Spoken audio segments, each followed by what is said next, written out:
Subscribe now and press the bell icon. Never miss an update.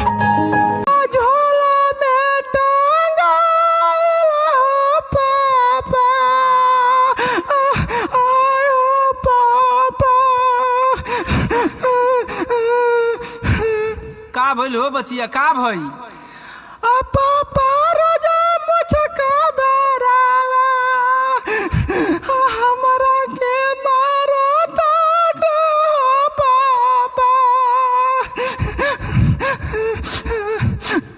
चुप रह बचिया, चुप रह।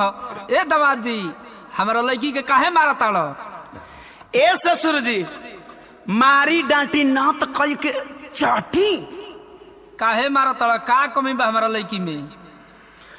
सुना, कमी बा ए ससुर जी तोहरा बेटी में। का कमी बा बताव। हम तो हाई पढ़ल ससुर जी, अनपढ़ आपकी डॉक्टर। मांगीला जहिया वाटर देवे ले टमाटर।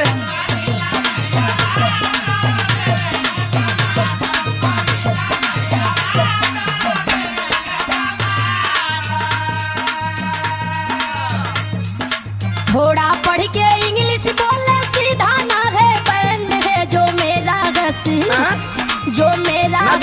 बैंड है पापा जी हाफ मैंड है। बहुत बोला तरिया भाई ना अपना तवस। अरे का बोला थी तो से ढेर बोला थी का।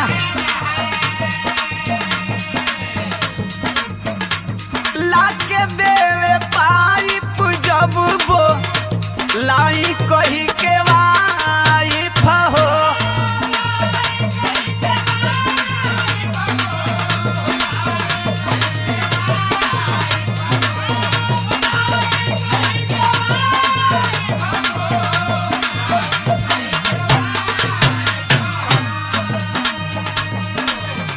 जहिया से आइल बिया नरक भइल लाइफ हो।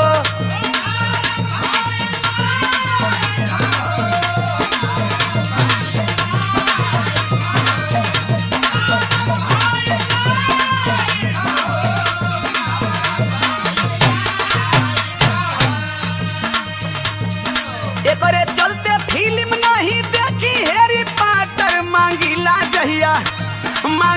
जहिया वाटर देवे ले टमाटर।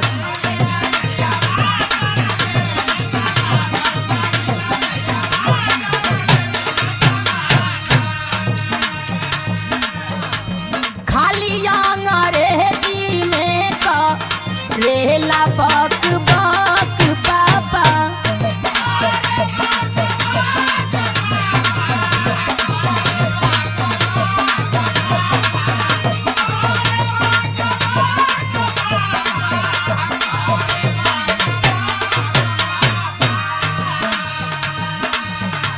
दाल भात बनावे में जाइला थक पापा।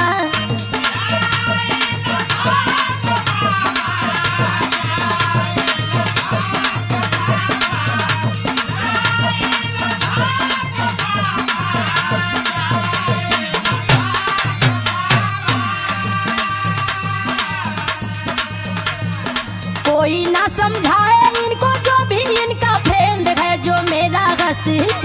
जो मेरा घसी बैंड है पापा जी हाफ मैंड है। ना होश में बोलबी। काहे होश में बोली हो? अपना बाबू के देख के तोर मन बढ़वा। बाबू को देख के नहीं थी बोला तुम्हारी ये चलिए है। देख हमार जे फ्रेंड बन मुकेश सम्राट यादव है, स्वामीनाथ यादव और जौन डिजिटल देखेला किशोर कुमार जी दिल्ली वाला, इकुल पढ़ल लिखल बने लोग, कंप्यूटर पढ़ेला, अंग्रेजी जाने लो। अरे तुझे कर हिस्ट्री बताओ तारा ना। हाँ। उ लोग भी तुम्हारी दिमाग का। अरे ए ससुर जी, दोस्त हमार बाकी तोहरा बेटी को। अच्छा तो सुनी, मांगता हूँ पेन तो धा राती लालटेन ससुर जी।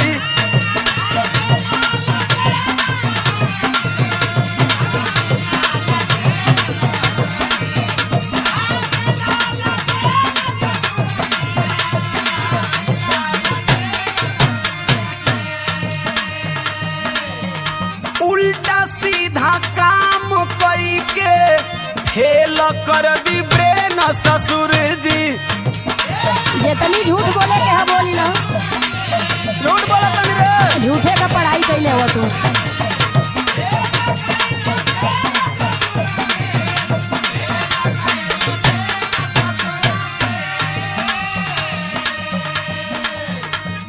मन करता है मार दूं इसको खींच के कहियो गाटर। मांगीला जहिया वाटर देवे ले टमाटर।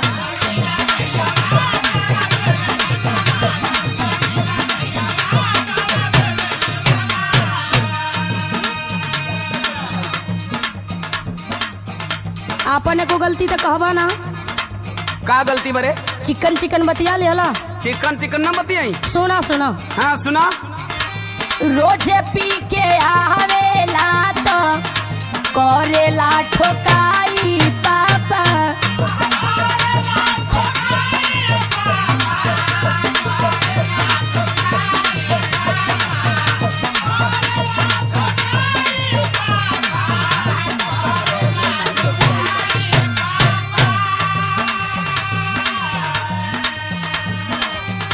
एकरा संगे रहब नाही, मांगिला विदाई पापा।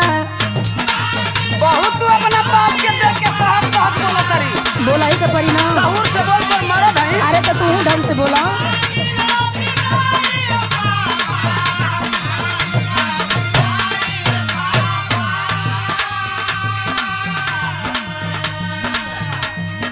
अंड बंड है बकता हरदम छूटा इसका हैंड है। जो मेरा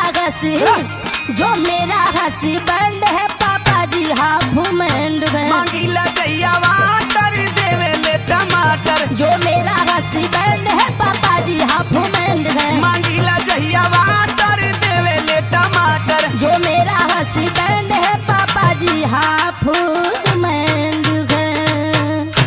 गलती दोनों ओर के बा, झगड़ा ना कल जाला, आपस में मिलजुल के रहल जाला।